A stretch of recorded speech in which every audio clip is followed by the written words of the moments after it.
Welcome back to Design Discord. I'm your co-host, Alyssa Gerasimov. And I'm Fernando Mastrangelo. And today we have an awesome guest, Julia Montañez from the design release. We're really excited to have her. We've been friends for, I guess, about a decade now. Yeah, 10 Um, years. and we go way back. And so I don't know if you guys know what the design release is, but if you don't know, you should go check it out. Like, pause this. Well, maybe don't pause this, but right after this, you should go and check out the design release. We've actually recommended it before on the pod. We talked about it with the with at a not With studio the visit, but at SAIC. the Yeah. SIC kids. We were like, if you don't know what's going on, you should go to the design release. So anyway, nice. Someone asked Julia, someone asked a very specific question asking like where to go to find out about galleries and shows. And we said, you got to go to the design release. Well, that's why we started it because, I guess to step it back, when me and Fernando met around 2015, I guess it was, I was 2 years in curating a section for the Architectural Digest fair called Made. And I was like very early in my interior design career. And like a mentor of mine sent me a job posting for AD show, and I thought it was working at the magazine. Like, knowing me, I didn't even read like what it was. I was like, oh, I need a job. Great. So I went in, met my boss, Jeff, and he said, yeah, so this is a trade show. I didn't even know what a trade show was. I was like 23. And he said, yeah, it's a trade show, and then you get a section and you have to just curate this section. You have to just find exhibitors and fill it. And I had no idea what the heck that meant or what it was. And I just told him, like, yeah, okay, sold. I'll take the job. And he was like, you didn't get the job, but okay. And then like a month later, he offered me the job. And it was such an amazing situation because I had no idea that I was built for this job. Trade shows, like, people don't know that trade shows exist until they're like deep in their career, I feel like. And it ended up using all the best parts of like my little scattered jack of all trades kind of brain. Essentially you're selling real estate in a building, in this case Pier 94, selling 250 or 200 square feet to potential exhibitors, and organizing a fair, making sure that all these people know what to expect for the 4 days of the fair. So you're working a whole year for 4 days. And I could have put whoever I wanted in this fair. Nobody cared. At the end of the day, for the company, it was money, really, right? You're selling real estate. It was a real estate company that owned it, and it was a licensing to the Architectural Digest name. So I could have just put anyone in there and called it a day, and everyone would have been thrilled. But I had a vision, and I was an interior designer, so I really had a vision. And like we just said in our earlier chat, 2013, 14, 15, 16 was this like beautiful prime years. And I think it will go down in design history as being like the best years of American design, where if you asked anyone, where is the good stuff coming from? It was Brooklyn. It was students from Pratt. I mean, you could still say it is today, but I think there's a lot more happening right now. But it was this perfect storm of me being the same demographic, same age, same passion as so many people who had just recently graduated Pratt or Parsons and were starting their furniture practice. So I went out to Brooklyn, at least once or twice a week. I mean, I was living in Brooklyn, but I would, go to Red Hook or wherever people's studios were and convince them to do AD show. And it took really like Fort Standard guys and the Bauer guys to put their trust in me, and then everyone joined along. And it became this incredible community, and it was my section called Made at AD Show was 200 exhibitors. And so every year I was responsible for filling 200 spaces. And I remember it so well, like those early years where, well, you'd be buzzing around the whole fair during that time, but it I was remember like you there too. all of the young up and comers. It was like some of the people that also had just graduated, college or whatever, and sometimes it was like their thesis pieces in there. Prototypes only, yeah. prototypes. And it had such a great energy to it. And I think it was, and you were kind of the fulcrum for that. I mean, in a way, like maybe you were part of what created that Brooklyn, the emergence of this kind of Brooklyn, maker scene coming out of that time period. Because W- There was yeah, also Sight Unseen was doing their show, which was awesome. And Wanted was doing theirs too. There was a lot going on, but there was a lot of people doing it. So there was enough talent to go around. But in those days, right. it was But a little. what do you think led up to 2013? Like, what was it that led up to 2013 for that boom to start? Because literally, that's the Yeah, first year I made a piece that of was furniture. my question too. And I think Yeah, we talked to Oliver Pele about it a little bit too, and touched on his experience with fairs. But I guess like that's what I'm wondering is like what made that time period so special in the market. I think it was like the emergence of that plus social media when it was in its like good and pure form, where it was easy to find people on there without like the mess of what it is now. And like I found so many people on social media scouting, right? And it just felt like it was easier to find. And maybe like my outlook is that it was like a post recession thing. It was Mm. like Yeah. maybe because in my case, like I graduated with a finance degree, I was laid off like, 6 months to a year into my job. And then I said, I'm going to be an interior designer. So sometimes those moments force people to be more creative. And I think it also was not just like the cool kids in Brooklyn making furniture, but it was also like Misha Khan was really getting his stride, or maybe he was almost past it. And it was this design that was coming out that was just so strange. I call it post recession Brooklyn lumpy. It's just weird and interesting, and there's personality attached to it why lumpy? I because it was define it. all lumpy. Yeah, lumpy. I call it lumpy dumpy. Unfortunately, I've labeled it lumpy dumpy because I don't love the lumpy stuff as much. But Yeah. anyway, Well, the lumpy stuff, that was it because it was just Mm. like so fresh to our yeah, eyes. This kind yeah. of At that time, it was. material, this like new materials, everything sort of like rounded and playful, like someone made something out of Play-Doh. It was so unique and different, and I think it kind of like led to where we are now.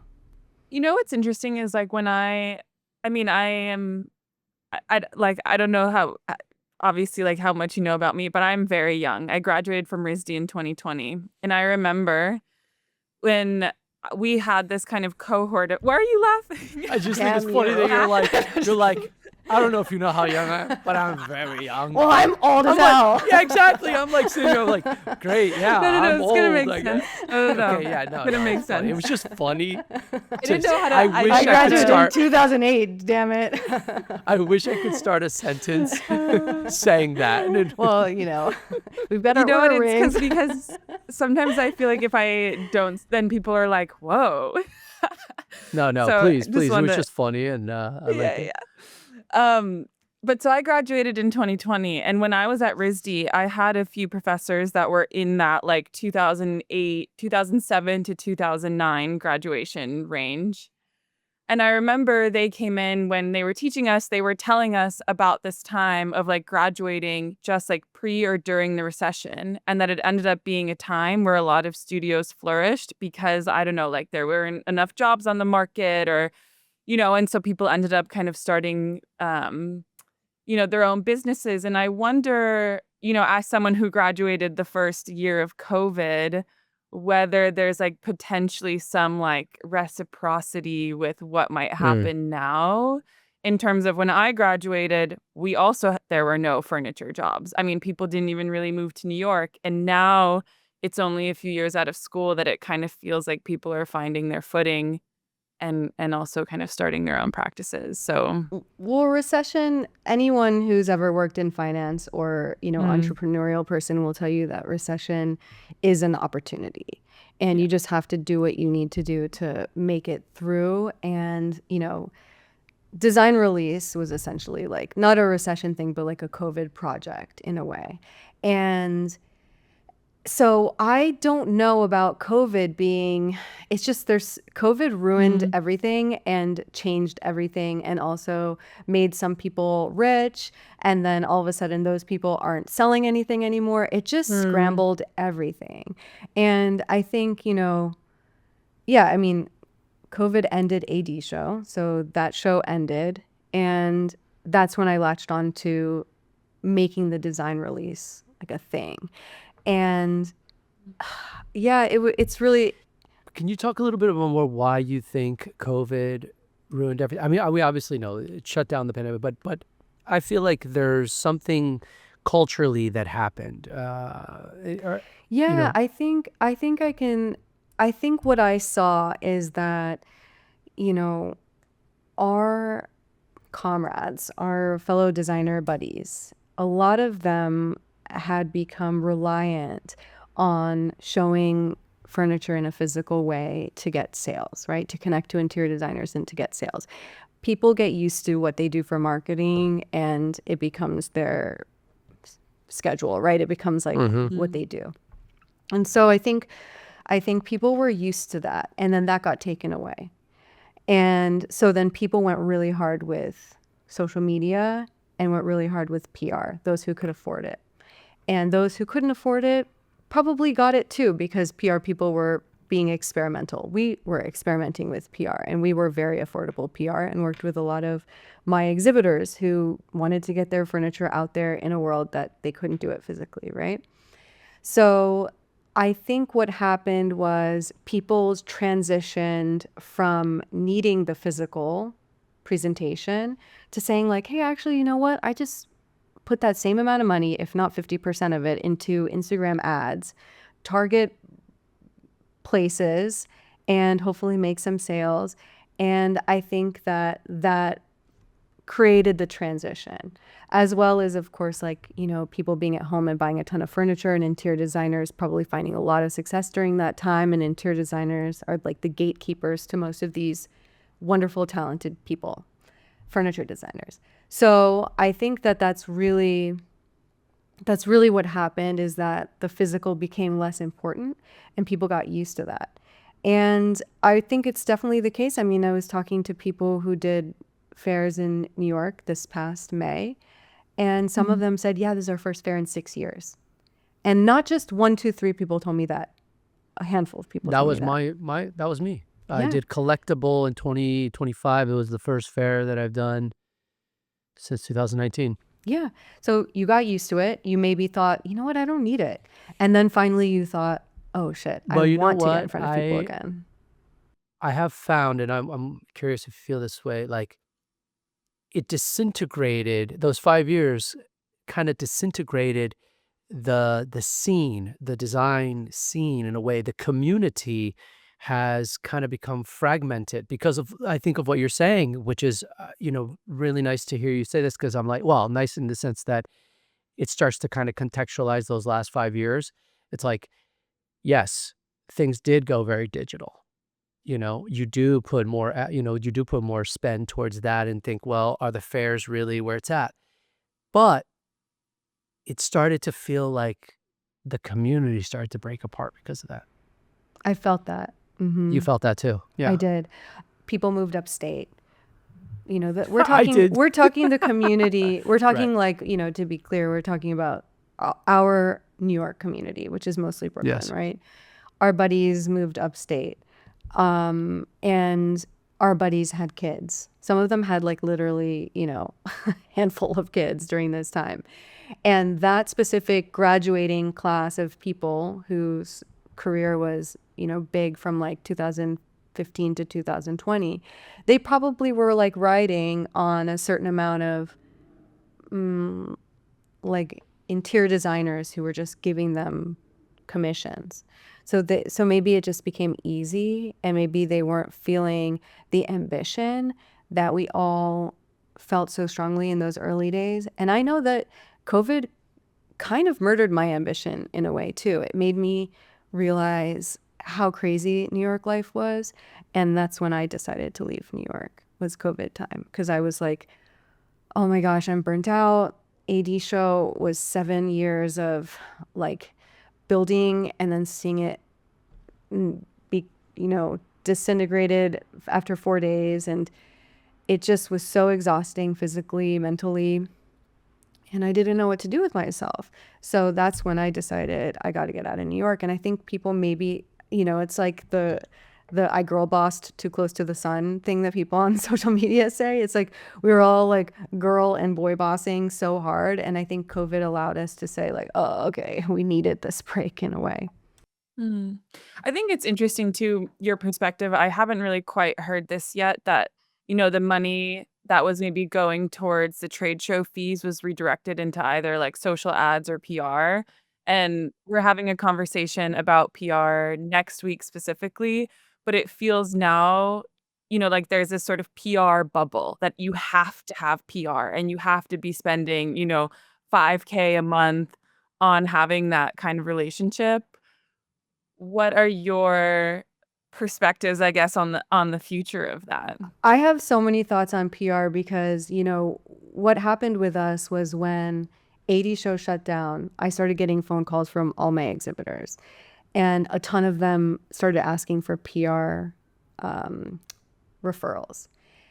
And I called my co-founder, Leo, and I was like, Leo, I have a pit in my stomach that tells me we're going to become a PR company. And he was like, what are you talking about? And I said, I feel it in my bones. It's going to happen. And then suddenly we get put in touch with two of the best PR people, Anna Karaduck, Veronica Speck, in design, and later on Go Kasai. All the three of them are like top of their class.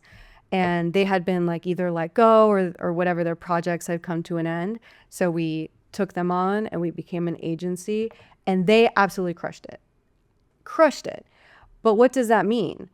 PR being published just feels good. It doesn't necessarily, it gives you credibility. It opens doors, but it doesn't necessarily mean that you're going to make sales. If you take someone who's created like, I think of Dada Goldberg. They've created the blueprint to making someone famous. So if you're an interior designer and you want to be famous, you want a book, you want a TV deal, you have aspirations. PR will help you get there. If you want to make sales, PR is probably not going to get you there. That's just my opinion. We're speaking to Rebecca next week. They were my PR firm for 5 or 6 years. I will say during the time that we did PR with them, it did turn into sales for me, but I think that my work was very commercial in that way. Like it had a lot of. What gave you that boost in sales? Was there one thing you can pinpoint?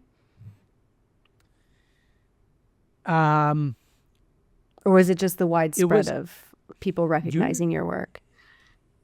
I had a lot of exposure during those early days, like 2014 to 2019, those 5 years. I had just so much exposure. I did multiple fairs a year, so it was hard to really calculate what one thing could have boosted sales. It would just 1 year to the next, it just like doubled. It was just like the exposure from 2014 to 15, things just doubled, and and just kind of stayed there or whatever. But it was, I can't pinpoint because I was just doing so And many were you different working things. with them consistently, like on a retainer? Every day of every year. Yeah, it was insane. And you work for PR when PR works for you. It's a lot. Oh, yeah, for sure. No, in fact, at some point, I was kind of getting burnt out of having to, because when you're on the PR cycle, you need to be doing things all the time. You never get a moment to rest either because you're paying them. So you're like, dude, I got to be produced. I got to be doing this. I got to launch this. I got to launch that. I got to. But I do find it interesting. You think that it doesn't really lead to sales. I think a lot of people will feel semi-discouraged by that in the sense that they're like, oh, like I thought if I paid for PR, it would boost sales.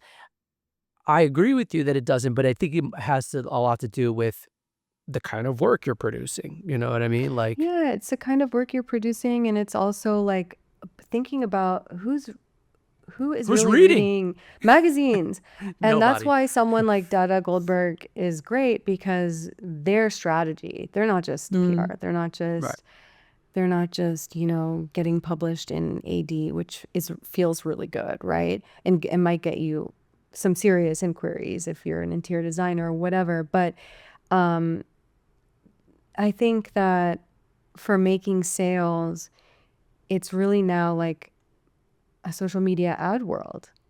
And Mm-hmm. that's really what it comes down to. Maybe. I mean, I met this really smart guy, and I really hope that I'm not blowing up his spot, but I thought it was the best advice I've ever heard. And he was an independent designer. I met him at Antwerp Design Week, and he's like, yeah, he's a very typical designer. Like, he has some things that he makes for, like, a lean rosé type of brand, but he also makes his own stuff that's like, because it's of the handmade nature, whatever, it's like $30K for a table. In our Mm-hmm. world, a very average price for a table, right? Mm-hmm. And he started tracking the market globally and running ads to whoever had the strongest currency against the euro. And Wow. he said he sold like 6 tables in Australia. Really? I thought it was genius. So I think that kind of advice is what people should be looking at. Like, they should be thinking more about, how can I sell and how to target my sales versus, like, or make small things and like get influencers to post it. That works too. As much as we don't want it to, but it does. I mean, it's a lot of what Fernando and I have talked about, and I've talked about with my co-founder, Jen, as we're building our company is, the way that maybe I'll sort of describe it to you in one sentence, Julia, is if you imagine First Dibs as being, the platform that's the standard for sourcing vintage and antiques, like my ambition is to build the platform that becomes the standard for sourcing new contemporary and custom work. And in that process, like if we can achieve that, it's just imagining how much data about the market we can receive and understanding what we can do with that information and how to give it back to the maker community in order to create an even stronger industry. And so whether that means being able to like A/B test your pricing or test, your visibility in different geographies and different markets. And I feel like in this world, people spend years creating work and creating collections and releasing them and not knowing where it should go and not knowing what the buyer response to that work is. And for us, just really thinking consciously about that and like how we can eventually create some sort of systems to support that kind of like data and knowledge. Yeah. And for that reason, I think, you know, social social media only gets you this so far, right? It's like, yeah, you can send a targeted ad to Australia and pray for a sale, but really, like, you're up against so much crap, slop Yeah. of AI and otherwise. And that's why I'm such a believer in the trade show or the design fair, which I guess there is differentiation. Design fair, trade show, decorative arts fair, whatever fits your niche. But people do need to find their niche. And that's part of what Design Release, when we became consulting, how we would help people. All right, show us what you're working on. Okay, apply to Design Miami's, Curio program. This would be a good fit. And Mhm. it usually works out. Or apply to Collectible. This is on par with what you're showing. Or do this or do that, do that. Because obviously we have the wide lens of having been to like every single fair, literally, except for in Asia, which is next on our list. And like every fair has its core audience and what that audience expects to see. And so you have to kind of tailor yourself. Like, results do you want? Do you want to talk to collectors? Do you want to talk to interior designers? Do you want to talk to cool influencers? There's a show for everyone. What shows do you feel are some of the best out there, some of the best design fairs currently? Hmm.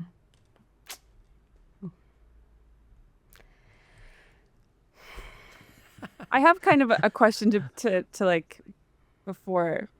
before I'm that like, one? I'm yeah, like, yeah. none of these people are paying me. Oh But my like, God. I'm like, Yeah, none yeah. of these people are paying me. Oh But my let me think. God. I No, I mean, mean, because something that Fernando and I talk a lot about is the difference in fairs that allow independent designers and makers to join and others that don't. And I'd love to does know if it you doesn't matter because there's a place for everyone. It's like you don't want to do a show as an independent designer if it's galleries only. It's like a different audience. Like I can understand the Design Miami thing, and I read your Substack about that, Fernando. I loved it, but I think that Design Miami, in my opinion, is going to have a really big like shift.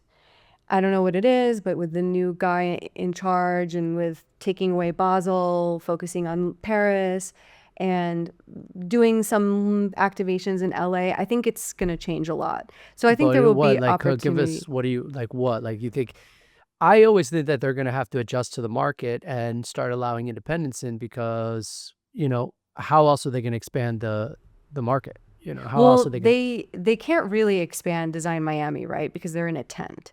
So it's at the end of the day for trade shows, it's how much space you can sell. So how much you can either like jack up your square footage price to? or how much you can add on to the space.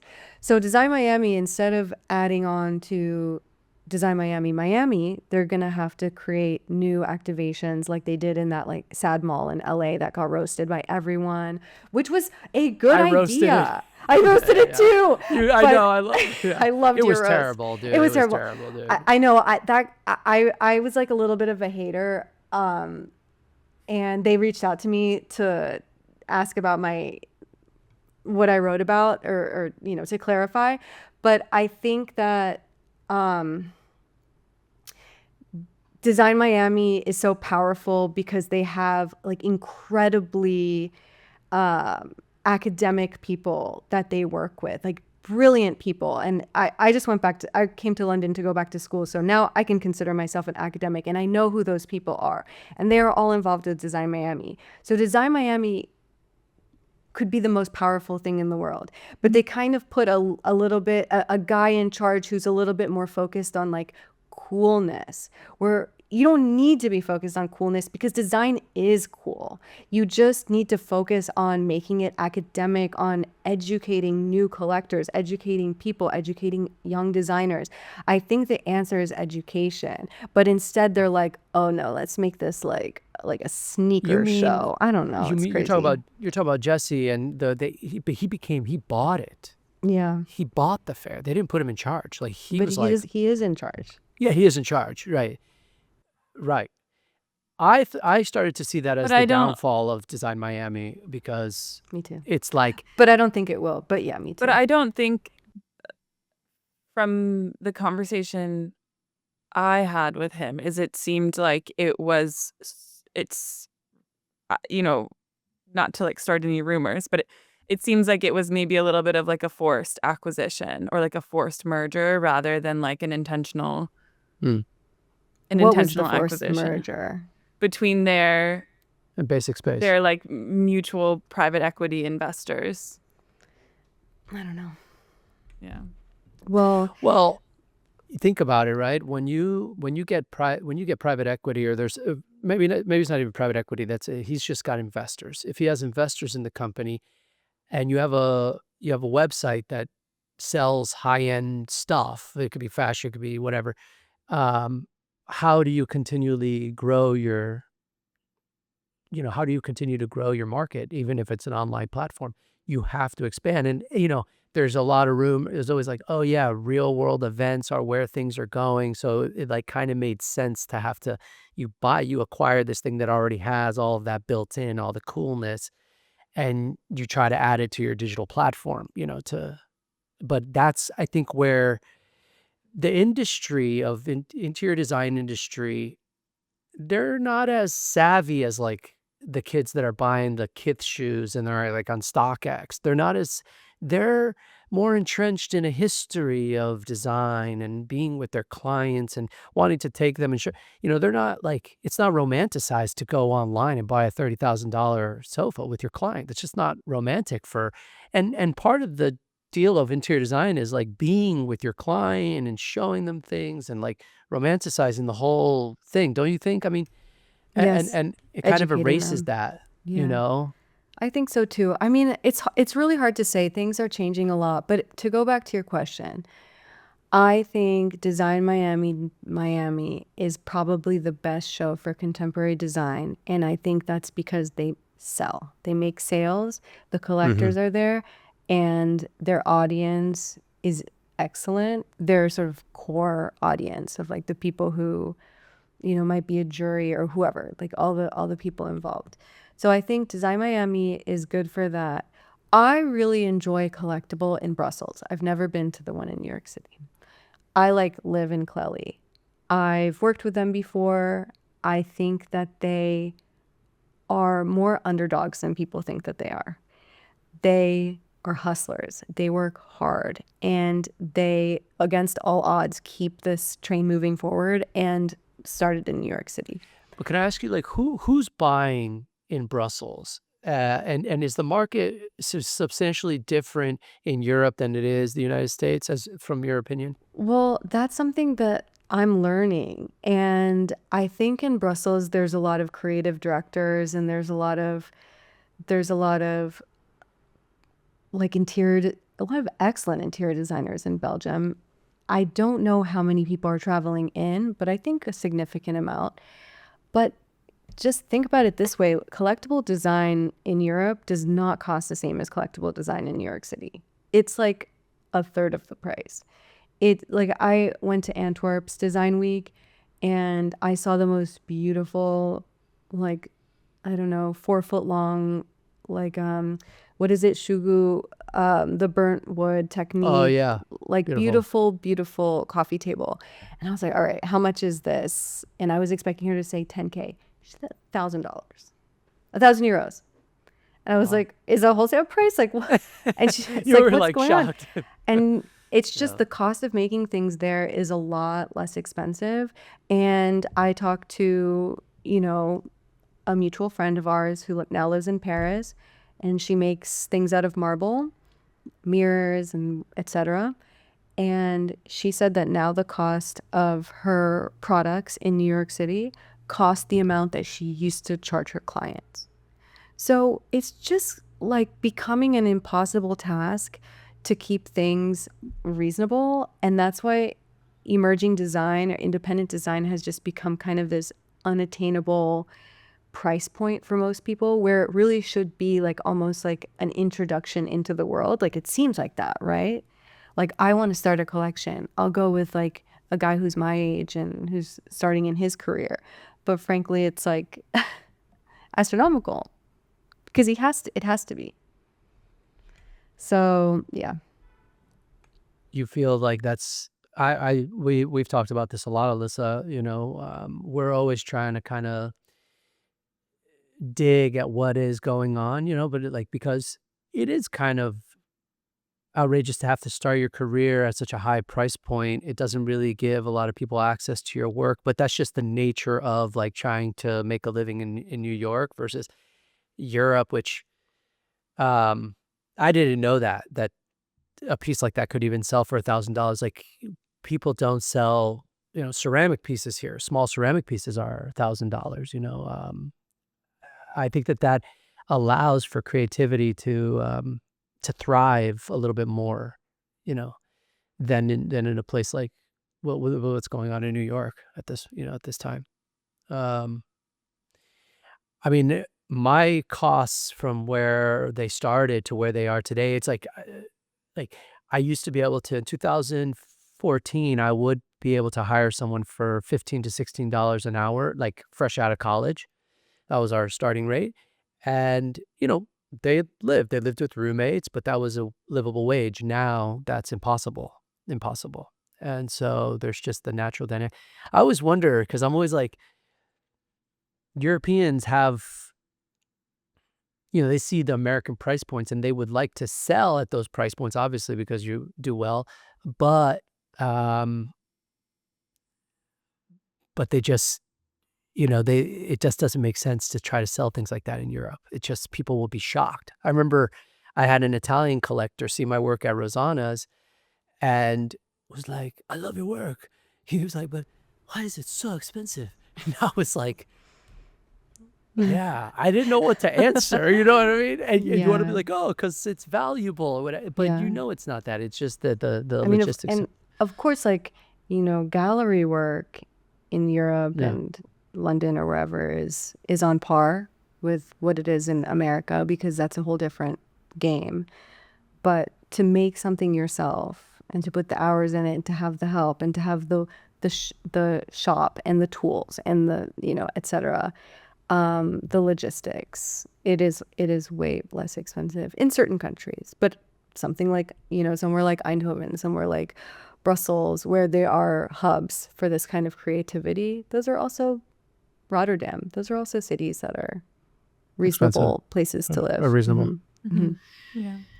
But I don't even think, would it even make sense for a designer in Europe to reach the same price points as a designer in New York? Because if you're an interior designer in America buying this kind of work, there ends up being almost like no value prop for buying the European work if it ends up being the same price point, plus the import duties, plus the shipping costs. Well, I that's think the other thing yeah. that I think these international fairs are running into problems with, is that they have exhibitors dropping out because of the cost of bringing and selling furniture. So that's why everything is so messy right now. It's, tariffs. Like, one of my side hustles is I run a store with my design release co-founder, his store. And we deal with logistics all day long, every day. And we sell furniture in New York, Denmark, Italy, like everywhere. And the logistics is becoming such a headache. And the bills that come at the end, and your clients are like, "What the hell is this?" And you're like, "I don't know. Happened yesterday." Like, it's new. And so, yeah, it's the furniture industry is getting really shaken up.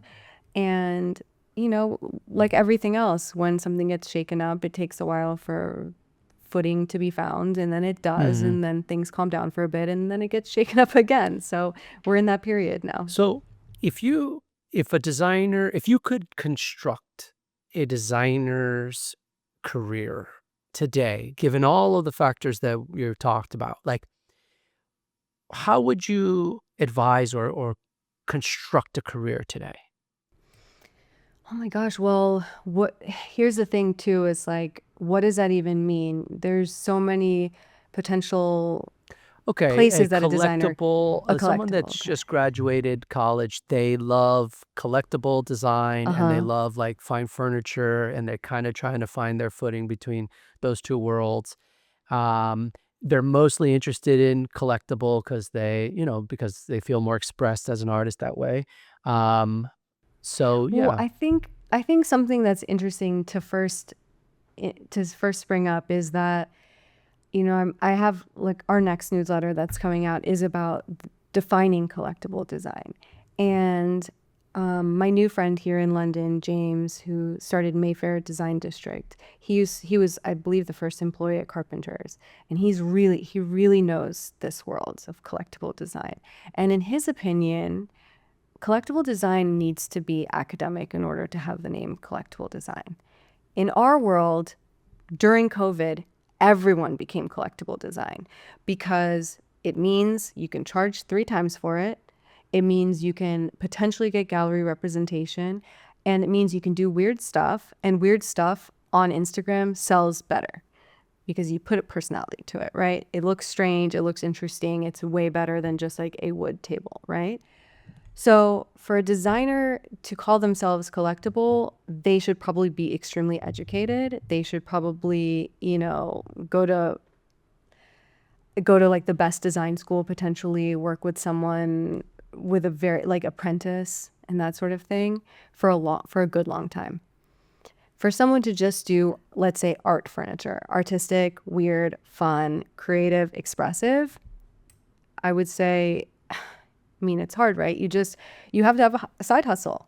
And your side hustle needs to be making bespoke furniture for interior designers, being an excellent woodworker, being an excellent whatever, metal worker, glass blower.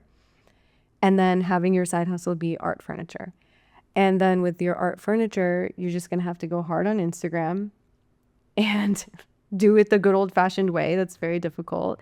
And present yourself in shows that align with your target audience. And that would probably be European fairs that allow you to present as an individual without a gallery and let people know that you're looking for gallery representation. I think that the biggest advice the best advice I've ever received is if you want something, you have to say it out loud and you have to say it to everyone. So if you're looking for gallery representation, you tell people. You hire someone to pitch you to galleries, because galleries don't really want to hear from you because they're snobby and they'll think you're a pathetic loser. They just want someone else to tell them about you or to discover you themselves. How do you manage, or how would you advise so that someone manages the time period where they're hustling, they're trying to get a gallery, and then once they get a gallery, it takes time for the sales to start, excuse me, for the sales to kind of start with the gallery. It takes a little time, a little momentum. How does someone make it through that kind of tricky time period, do you think? Oh my goodness. I mean, you're talking to someone who has literally 7 side hustles. Like, you have to just, like, you're a creative person. You have to have many skills. You have to wear many hats. You just have to. Like, unless your parents are funding your life and you can just sit back and wait for sales to happen, it's going to be really hard. And gallery representation, as everyone will figure out or has figured out, like PR, it doesn't mean anything. You might get really lucky. Like, anecdotally, I knew this Dutch guy who was really, really confident because a gallery had selected him to do a solo booth at Design Miami with this really heavy furniture. And this guy was getting interviewed everywhere. He was getting, without even PR, like he was good looking. Everyone just loved him. He was charming. He was just racking up so much good press. And I remember when I met him, he was really cocky and he was like, yeah, I'm gonna sell every piece in this show. Right. A few years later, he had to freaking incinerate all this work that had been sitting in a storage because the gallery didn't want to pay for the storage anymore. And it was too heavy to ship back to Amsterdam. So it's like, you just can't really bank on it. That's why, in my opinion, I think that showrooms are going to make a comeback, that galleries are going to start, like, they blew up, right? COVID, everyone became a gallery, like really sophisticated, clever, tasteful people came out and started galleries. But not everyone can sell collector, designer furniture, right? Especially if it's just supposed to sit in a corner and be a piece, not really something totally functional. I think it's going to contract. And I think it's going to, full circle, pendulum swings, other direction. It's going to go back to showrooms, and the tasteful showroom is going to have its resurgence again. At the end of the day, the most powerful person in our industry are interior designers. They're the gatekeepers. Their clients, unless they're even the most blue chip of their clients have art consultants and have, they're all gatekept. The people with the most funds to spend on the kind of crazy stuff that we make, right?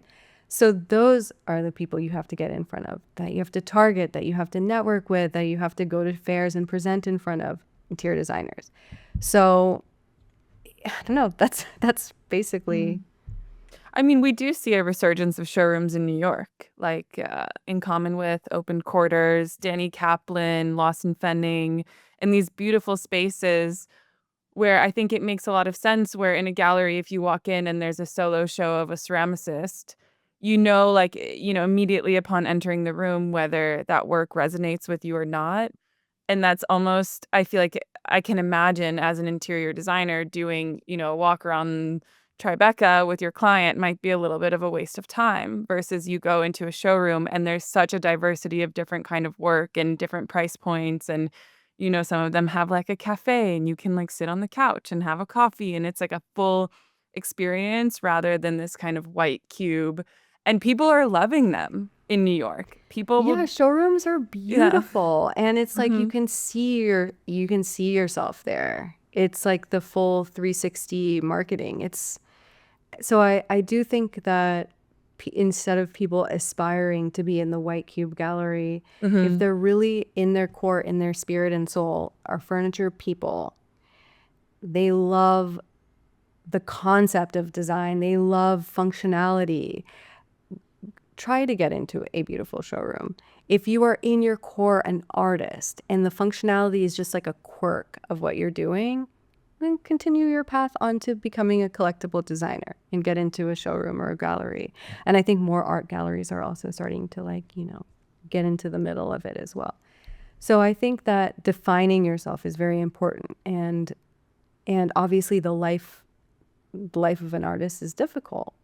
I think life of a designer might be like slightly less difficult because there's a bigger, naturally, of course, there's a bigger, consumer base for that. But yeah, know thyself, right? You have to really figure it out. Wow, dude. I love everything you're saying. I swear to God, I'm like, I could listen to you Like, talk keep about this stuff. talking. I know. Yeah.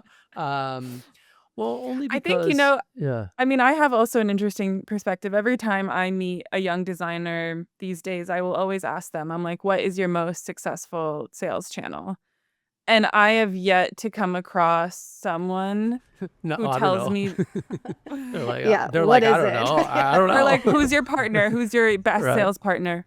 Yeah. And I've yet to come across anyone that says the name. I don't necessarily do outreach to people that are show at a Carpenter's or an art company or like that tier of gallery. Yeah, because But they're there is spoken this, for. yeah, I'm not, I'm not interested in them. They're not my target designer, let's say. And that like second tier and third tier of galleries, no one has ever told me that any of those galleries have pulled the sales weight for them.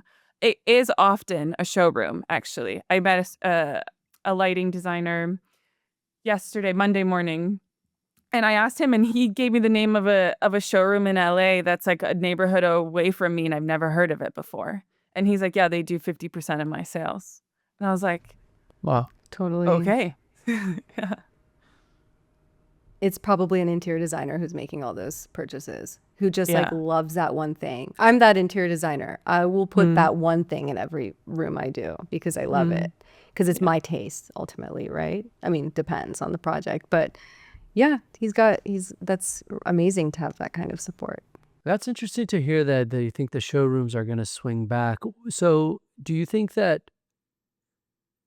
or are we in the swing back? So our design fair, like, do you think AD would ever come back and do another show? It was like I always reminisce about Collective. It made my career. I loved it. It was a great show. That's where I discovered you. That's where Yeah. I don't know, remember if it's that where I discovered you, but it's where I discovered Harry Nureyev. Correct. Yeah. A lot of people. Harry. And I really like Steven. And it was like, I remember walking that show and being like, oh damn, this is how it's done. Because Right. that was early on in my days, right? So that was probably one of the first, aside from Sight Unseen, which also I would walk through and be like, whoa, they're so lucky they don't have corporate overlords to tell them what to do, and they could do whatever they want. Yeah. Those girls had amazing shows, but I feel like they don't want to go through all that nonsense of physical events in New York City anymore. It's really hard. And that's the thing with, would an AD show come back or whatever? There's always going to be reinvention, right? Anyways, I forgot the name, but there's always going to be shows that reinvent the wheel. Like, but turn up, right? That are like, haven't- okay, we're gonna yeah. do New York and we're gonna fucking All right, slay. well, And that leads me to an interesting thing that I did want to mention to you, because I read your article about Shelter, and you were like, this could be the thing that changes the design fair circuit. okay, So talk to me, because I went, we went, Alyssa and I went, we reviewed it, or we talked about it at least, and we were underwhelmed by it. I heard a lot of mixed reviews. Okay. I like those gals. I would work with them. Okay. I would help them. You'd help them. I would, yes. Yeah. Because here's the thing. I think that New York is craving community again. And they're in the right position to be that show. There's a lot of things standing in the way, which the biggest thing is money and locations, because there's just not a lot of locations for you to put an event of this size and scale. I thought the And location was fabulous, by the way. It okay, was a beautiful that's space, good. I thought. So I wasn't there, but the location situation is always difficult, is always a challenge. It's usually money, and it can also be freight elevators. There aren't enough or whatever for installation, whatever. So I think that they're well positioned to be an AD-ish show. Smaller. The problem with smaller is profits, but also, like AD show barely made any profits at the end of the day. It's a really, really, really expensive business. And every year it gets cost of labor, union labor, everything, it just gets more and more expensive. So I remember seeing those numbers and thinking like, oh, gosh, that's kind of sad for such a big operation. And so Shelter, I think, could be it. And I at first was like, I wonder if Collectible could be it. But I think Collectible is more about, if I were to put them in a box, which I think I put everyone in boxes, I don't care. Collectible is more about bringing Europe to the USA, introducing us to them. And I love that. I think that's awesome stance, because it's got like a sexiness to it. It's like, ooh, what are they doing in Europe with design? And like, I think that's really a cool place for them to be. And of course, like they just tap into a really good like network of curators and scenographers and whatever else. So it's a very tasteful show. And I don't know what they do in terms of sales, to be honest. But Shelter, I think, could be more of that USA New York show that ICFF could do if it cleaned up its act, but they're not. So, I would really like to see Shelter become successful, but it's hard. It's really starting from zero. Yeah. So looking at the scope of these fairs, right? Because you talked about it also in your article. I really hope that people maybe go and read this article. I think it's really interesting. Where would you place these kind of mid-career, semi-established designers? What fair? Because Shelter didn't quite feel like the right place for that. Although it would be a great platform. It's like, it would be nice if that fair could develop to be that as well. Because you had Roland Hill, which is a huge company. Then you had John L. Dudd, which is like a totally different type thing. Colony showed there. So there was a mix of things that lean towards, like, I went to the show thinking, could this be a home for us to show? Because we did Collectible the year before, but I wanted to kind of see a new home for us after Collective, went out You of did business. Collectible New York City. You did I did live in- Collectible New York City. What That's right. was your feedback with that? How did you feel about it? I felt like not a lot of the top interior designers showed up, which was surprising to me. I felt we did not execute sales on the floor that year, which I also expected. You expect not to do sales directly on the floor. And the energy was not exactly what I remember, feeling at other fairs, Collective and Sight Unseen, which were the two fairs that I did most every year. So I went to Shelter kind of, especially honestly, because of what you wrote. I was like, okay, let's see, like the Shelter's going to be cool. And, it didn't quite happen. But like you said, it's year one. Let's see how it grows, but we're It could. talking I to think what it colleagues. is. Oh, We're all go ahead. we're also looking for a place to say, oh, okay, this could be our new home in New York, because New York's an important market. It's the It's like most the important market. market. It's the most important Exactly. It's the most. I think you could reach out to your favorite big shows. You could reach out to Salon. You could reach out to whoever. I think you could go big or go home. I think No, you you're could do right. that. Salon NY, the one here, yes. Entry is $40,000, just the Mhm. raw a small space is 40,000. Never mind. Right. So Never mind. it's Let not them that come that's to you begging you to fill an empty space. Yeah, no. That's crazy. That's crazy. That's gallery pricing. They shouldn't do gallery pricing for individuals. I think that, well, okay, one thing I'll say, at AD show, yeah. I inherited my first show, right? So it was basically 50% of it was pre-sold with what my predecessor had filled, right? Or what those people re-signed. So I had a lot of wise people in this show who had been doing it for like 10 years. And so I love those guys. They're like woodworkers from Vermont. I love those guys. At first I was like, this isn't like contemporary enough. And then I was like, you know what? Who gives a shit? They're awesome. And they're like, their work is so fine and so perfect.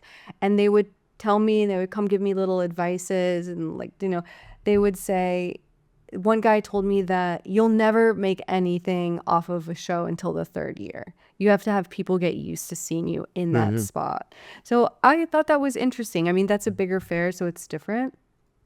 But I think that that's pretty solid advice, and it's so hard also on like the show end. It's so hard for collectible, for shelter to get people in the door. It's so hard. So it's like AD show, we had a marketing trade out budget that included like New York Times, right? That included like a big thing in the middle of Architectural Digest magazine. Who knows who saw it? But we had a little bit more like shouting from the rooftops. We even one year, like as a fluke, got like a New York Times billboard. I mean, New York Times, a Times Square billboard. And I remember thinking like, oh my God, this is crazy. I mean, who knows if that actually did anything? You just don't know. But it's so hard to get people through the door these days, and to cut through the noise and to get into people's inbox. I think Substack's the way to do it, but that's a conversation for another time. But I do think that these shows have a lot of work cut out for them, both collectible and shelter, to define themselves, to make their identities really strong, and to target people based on that identity. I think it's also really challenging from, what I've seen this past year, let's say for collectible, for shelter being their first shows in New York, is to convince the people to pay for a booth at something that has never existed before. And so then I feel like there ends up being a little bit of compromise on the curation of the people showing. And then that's sort of what I think our perspective a little bit on shelter maybe was, where there felt like there was a little bit of compromise on the curation of the booths. And I wonder, like, if obviously, like, it's a financing question, it's a money question. Of maybe the question to you, Julia, is like, if you were starting a new fair, what would you do? Like, what is there a solution to that? Is there a way only, okay, you have to get investors for year one to be able to comp everyone's booth costs? Of course you need investors, and no, you can't comp, because having investors will barely touch the cost of union labor, space, walls, electricity, lighting, spotlights, etc. You need empty space that costs $0 for a restaurant, for it's like the costs are so high that you have to charge people something, and it's just a risk, right? For a first year show, it's such a risk. I don't want to talk about anyone's business, but I'm fairly certain that the teams on both shows, they didn't pad their pockets with these fairs. They didn't. No, I don't think they did it for like the hope and the promise that in a few years they'll have like a kick-ass fair that maybe they can sell or something, right? But like it's just not a money-making venture at all for anyone.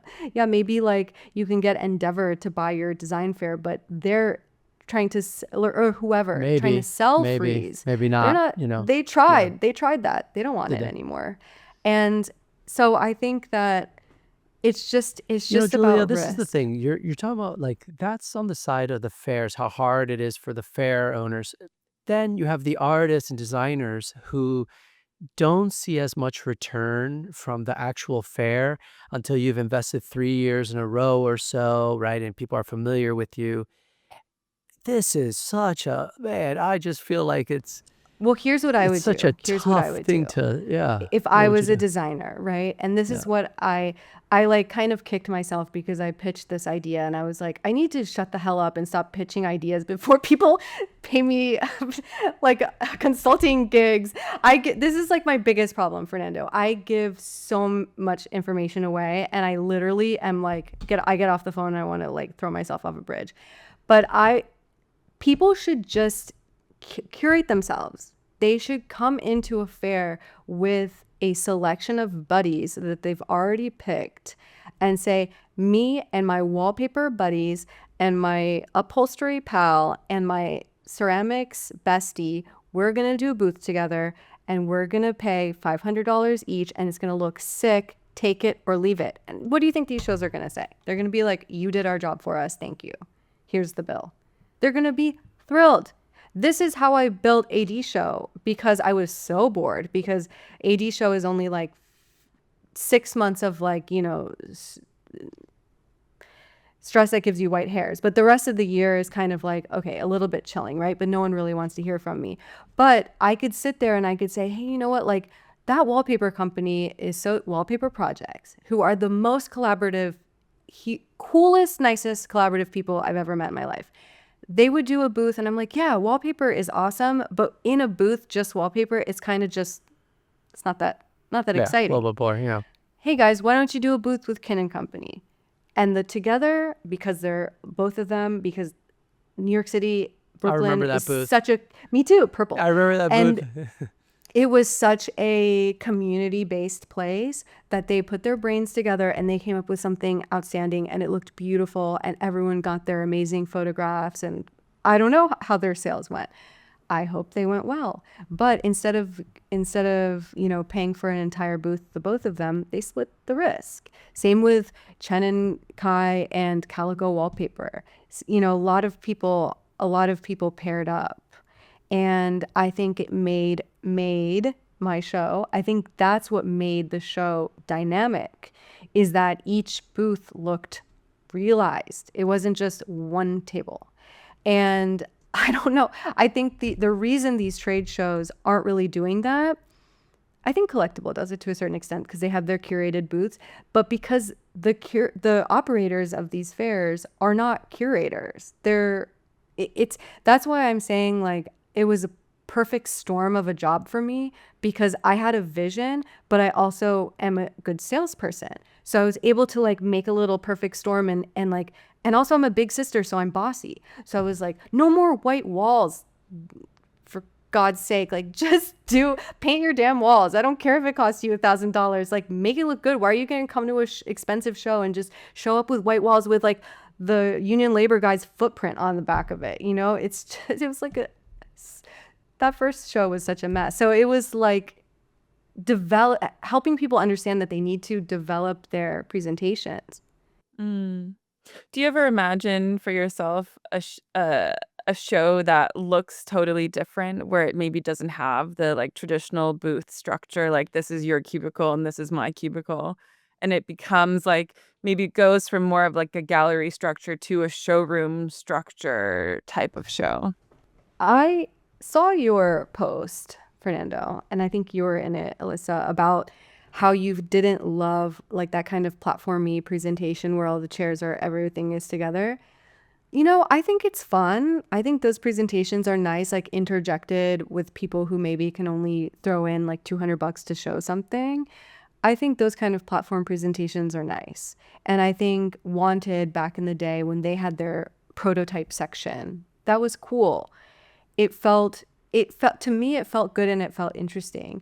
But I don't know about reinventing the wheel because I think sometimes, I go to a lot of fairs and no one's ever done anything different than what's happening. And I haven't had that aha moment of like, oh, they're doing it wrong. They should be doing it like this. Because I think there's something to be said about creating your environment as a designer. It's like, for instance, when I was taking applications for AD show, when people would apply to Made, I would judge people off their websites probably equally as hard as I was judging their work. Because in a way, like, yeah, your work looks good. I can't really like jiggle it and make sure it's, stable, and I can't look underneath the hood or whatever. So if your website looks nice, I know that you care. I know that you have an aesthetic preference and level. So those are the people that are going to turn up and do a good booth. I like booths because I feel like there's something so nice about creating your little world. Like, this is me, this is my brand, this is my lifestyle.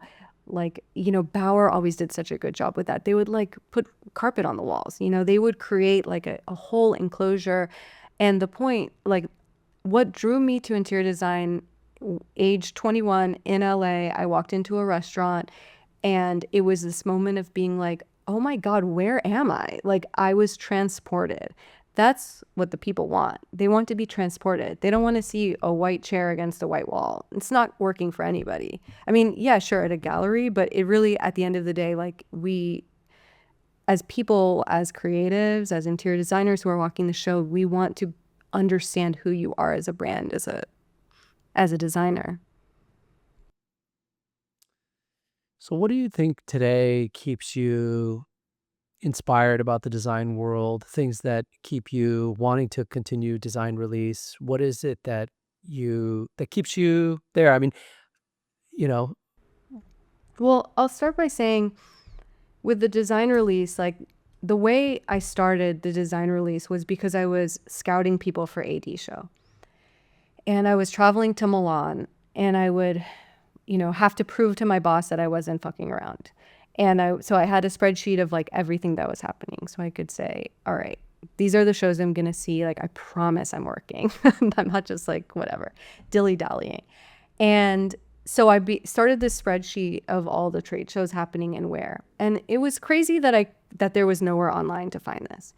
I would find, like, let's say, exhibitions that were happening in Milan on Wallpaper magazine after Milan. What's the point of that, right? It's like everything was in retrospect. So I started, making friends, talking to PR people, and then I started getting the deeper level of what's happening in the design world, which is the independent design exhibitions, like what you were doing, Fernando, in your old studio, or I don't know if that's still your studio. But those amazing shows where you're discovering like the freshest talent, the coolest people. And then past that level started like the explosion of galleries. So we got that into. So my spreadsheet started getting very long. And I talked to my best friend, Leo, and I said, Leo, I want to create a website for exhibitions in the design world. And he said, I want in, let's do this. We got our third partner and developer. We built the design release. So the design release is essentially a calendar for all the trade shows, exhibitions, fairs, art fairs, not all of them, but some of them, the major ones, and even museum shows, anything related to design and ceramics and, visual art. And that really, I mean, I don't know, it feels like, how do I say this? I think I hit a moment of that during COVID moment where I was feeling really a lot of burnout from AD show and AD show's cancellation, doing PR, all these things. I felt this burnout that was so tiring and severe that I just felt like, what am I doing? And I don't know what's happening anymore. I used to have my finger on the pulse. I could tell people what's going to be at CB2 3 years from now from just looking around my own fair, right? Like, I know who they were going to knock off. I knew everything that was going to happen. And I felt so confident in my predictions, in my trend predictions, right? And all of a sudden I had no idea what the hell was going on. Everything was on Instagram and Instagram became horrible. And I lost my passion and I didn't know what to do. So I applied for school in London. I always wanted to go to London. This is where my parents lived until I was 6 years old. And I applied to Sotheby's and got into their furniture history program, which was just fine, if I'm being honest. But it gave me a break of trying to keep an eye on things, right? Because I still had that in my nature. I was like, what's going on? What are people doing? Give me a break where I was able to just sit back, focus on my bubble of school, and write like a huge dissertation essentially about Terence Conran, who I love, and basically like London's design history. So even though I thought Sotheby's was a waste of money, I do think that something triggered in my brain in that time where I had to write so much. I feel bad calling it a waste of money, but like whatever, it kind of was. But something happened with all that writing where I was like, I'm a writer again. Something that I hadn't done since I was like in college, because I did journalism in college. And that's when I reached out to David Michon. Okay. And I asked him, I was like, tell me about what you're doing on Substack. Like, it's amazing. Like, I love your voice. It's amazing. And he sat down with me. I asked him to consult with me, and he gave me advice because I had been writing newsletters for Design Release, and they were falling flat. They weren't interesting. They were just informational. And he gave me some really excellent advice, and I just started doing it. I just started writing these newsletters for the industry, just my thoughts, what's going on, things that are interesting, some not too much snarkiness, but maybe just a little bit, calling people out when they should be called out, that sort of thing. And that reignited my passion for design, writing about it. I think it made me feel useful in a way that I hadn't felt since AD Show. Because like I said many times, AD Show is a perfect storm of all my skills. So I was so associated with it. It was like, that's like advice to young people. Don't let that happen. Don't let your job become you unless you are your job, unless you're self-employed. Don't let your job become you because they don't care about you. So my identity was so tied up with AD Show, and I didn't feel that until I started doing Substack again. And I feel like I'm contributing, and I feel like I don't care what anyone else is doing. This is what I'm doing, and I'm really proud of it. And so I think that's really what reignited my enthusiasm. And then not just that, other magazines started asking me to write about them. And now I'm covering London Design Fair for a really great magazine. Awesome. London Design Festival, rather. And it feels so good, even though it's not at all what I thought I would graduate doing. I thought I was going to get into auctions. Wow. And so this really like sort of re-solidified Design Release, essentially. Maybe I'll have one final question. Speaking of auctions, do you believe in a future for a secondary market for the design industry, or do you have hopes for that, or have any thoughts on that? Oh my gosh, that's such a good question. I think that it's so funny. My friend. It's something we talk about a lot, dude. I've talked. Well, a lot have you about ever this, have you had good success on First Dibs? Oh, yes, but we were meaning like, at Sotheby's and Christie's to finally get collectible design into the auctions where there could be a secondary market for selling, for like the way that the art market works. Well, it's there, right? There is some contemporary stuff at auction, Ish. but Yeah. it's like ish, right? Gosh,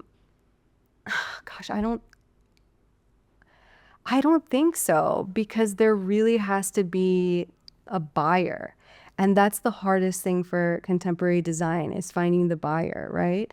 And unless the auction house like develops a program of being able to get new eyes on them that aren't like the typical collectors that have always been shopping at Christie's and Sotheby's,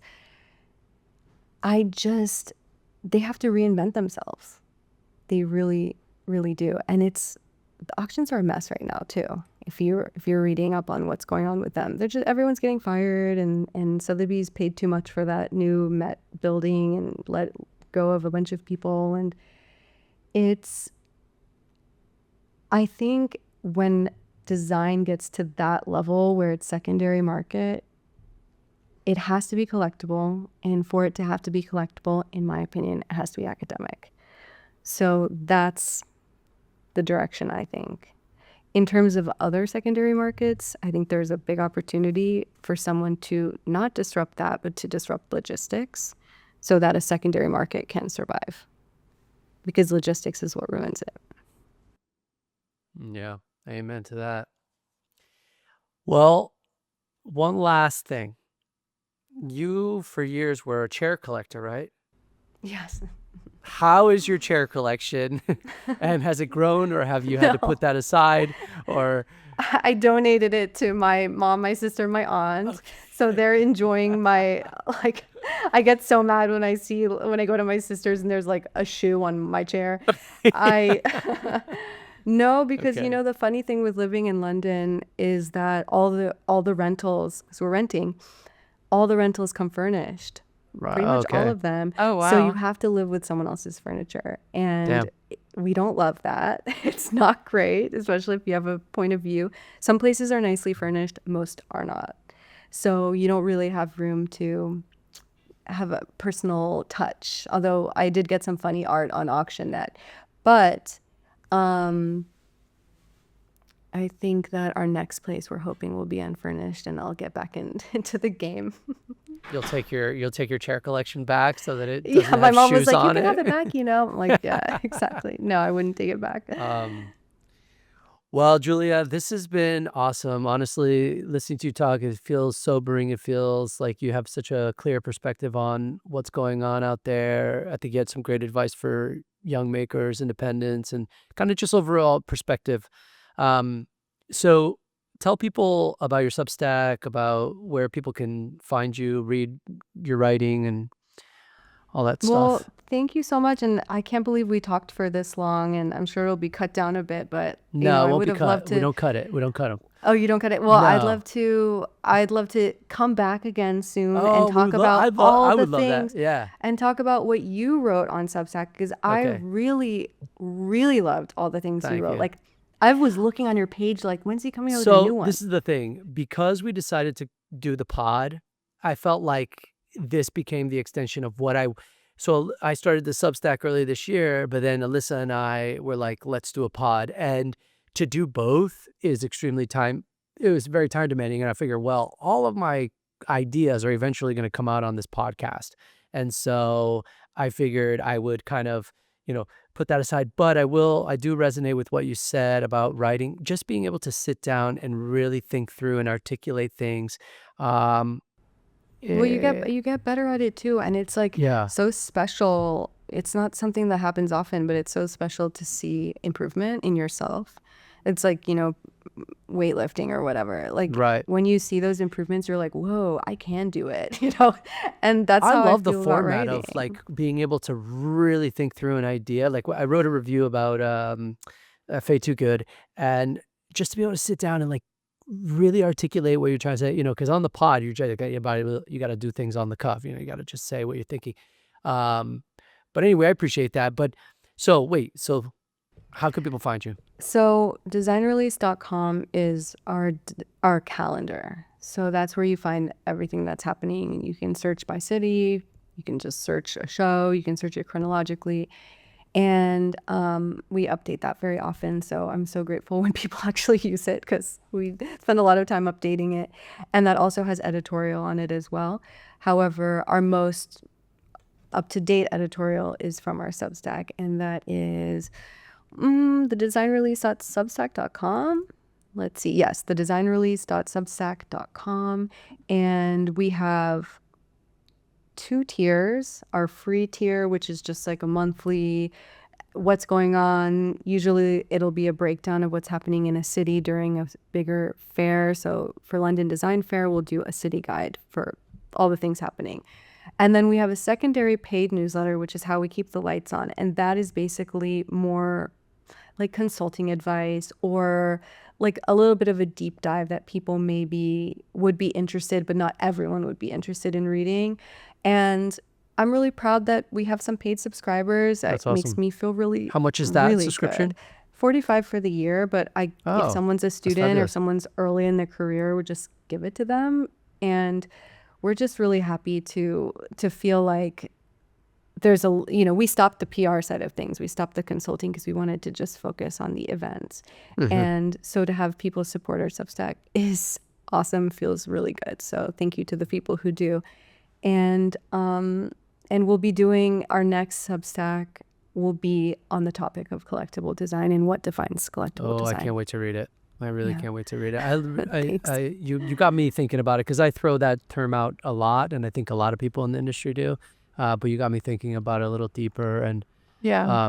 Well, we can but yeah. say, we can call things what they are, right? Like collectible essentially is people putting a word, replacing the word for luxury at the end of the day, right? And it's like a little more cool. It's like the word curator. Everyone's a curator, right? And I think it will get diluted if it keeps being used that way, and it'll essentially become meaningless, and then that won't be helpful Right. to those who really, you know, see the power of that word. But we'll see. Yeah, I thought it was your distinction, and even adding that, you know, terminology of saying, oh, if you want to make like art furniture, or, you know, the collectible needs to be academic. I think that is a notion that's definitely has been lost a little Right, bit. but it's just an Yeah. opinion. You No, I know, like it's that. I just think opinions. I'm gonna take. I'm gonna hijack that, and I'll give you credit, but I'm gonna hijack that and be like, this should be academic. I like that. That definition really But you can pinpoints. make things academic. But Yes. but you have to find that. You have to find that information and dig it out, write it. I just think that, you know, when we talk to, I think especially even in that SAIC conversation, you know, we talked to this group of students, and it was like, oh, I want to do collectible. But like, I think that they don't even have really an understanding of what that means. Yeah, they want to Right. make weird shit and charge $1 million for Right. it. That's what it means. Yeah, we all want to make collectibles. But yes, we have to almost like protect our language, right? We have to protect the words we use. We have to protect it so that it has meaning. So yeah, next time someone says that, you can be like, you mean art furniture. No, I like that. Until you're 60, then you've earned it. Until like, yeah, some guy writes about it. Who knows? Until Fernando writes about it. Well, and also keep track of what we're doing with Area. She's really building the platform that bridges between Adorno and First Dibs, which you wrote about in that article for the mid-tier people. And I think that this really might solve some of that. And so I think it's part of the future of the design world that that may start to redefine the way we sell and promote work online. So Well, I keep an think eye. that's great. I think Yeah. everything, when it comes down to it, the best part about our world is the community Yeah. and how eager people are to collaborate and work together. And I think it's just so lucky that I found this community. I'm sure you guys feel the exact same way. And I think if Area, you know, really, really dives into the community side of things, if you do a fair maybe during Design Week We've talked or about a little it. show or something, and you Oh, just she did it's something that- collectible last year.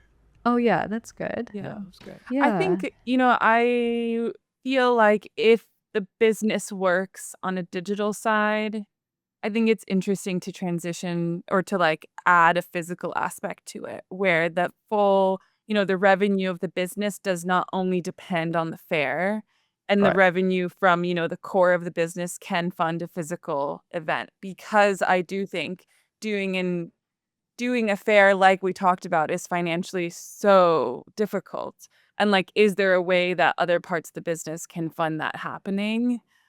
It's really interesting. I think Yeah. what could be cool for you guys to do would be to introduce case studies to your podcast, and like maybe get, like, when you have PR people or when you have, you know, some experts, try to dive into what they would do, and then you can apply it. But also, I think something that that you reminded me of is like marketing in our industry is like kind of dead in a way, because it's just Instagram, it feels like.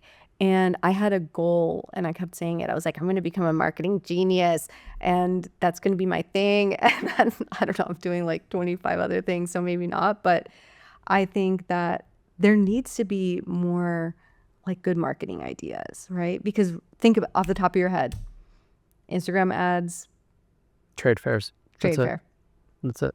ad in magazine. Nope. No, not today. I don't know. What else is there? What else is there? There's Like nothing viral, else. like putting stickers on the walls of New York No. City, maybe.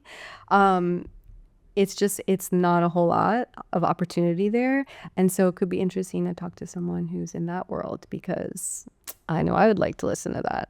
I think that'd be fascinating. We will definitely have someone on that will talk about that. That'll be an interesting conversation. Well, guys, you got a real genius over here. Oh, stop For it. free. Usually she I charges know, I was for like- this type of information. But I know I get so mad about that. I swear to God, I'm like, oh. but Julia, this has been awesome. I'm so glad we got to catch up on the It pod. has been and in awesome. general. You're so easy to talk to, Fernando. And Oh, Alyssa, thanks. so nice to meet you. You're so easy to talk to, too. And I'm really excited for your podcast. Keep it up. You Don't know, stop. Make we're- some money. We're slowly like building up our archive. So in the years as they come, a lot of people have guests back. I definitely would love to have you back. Oh, I will be back. You will be back. All right, guys. Yeah. we'll Thank have you so a much for being here. Part 2. Thanks Thanks, for guys. being here. Thanks for listening, guys. Please subscribe, share the episode. Check it out on YouTube. We do stuff on YouTube with it. And otherwise, yeah. And all of Julia's links will be in the description. That's Thanks, right. guys. right. Awesome. All right, guys. Thanks for listening. We'll see you next time. Bye. See you next time.